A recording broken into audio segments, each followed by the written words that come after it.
ay kwento ng isang babae na nagpapagamit sa kung kani-kaninong mapeperang lumalapit upang mabili niya lamang ang kanyang mga gusto. Hindi siya nakaiwas sa mapaglarong tukso. Lagi ka lang inaalila ng mga ibang tayuhan. Inakulit ka na namin araw-araw kung payuhan. Di ka ba sasakalan dami sa iyong nakahawak? Ikaw ironic na ginamit ka kaya ka nawawasak. Di ka na ba naawa sa sariling katawan? Basta bayaran ka ayos na kahit paglaruan. Nagbulag-bulagan ka, hindi nakakapagtaka. Hindi ka naman ganyan dati nung bata-bata ka pa. Pwede buksan mo yung mata, balik mo yung dating ikaw. Kailangan marinig ang boses na hindi sumisigaw. Huwag mong hayaan na gamitin ka, pilitin mong umiwas. Kilala nyo na ba siya nga pala si Pilipinas?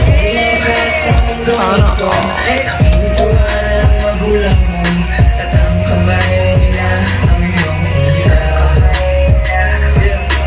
Ang nanay at tatay mo, di mo lang Baliw.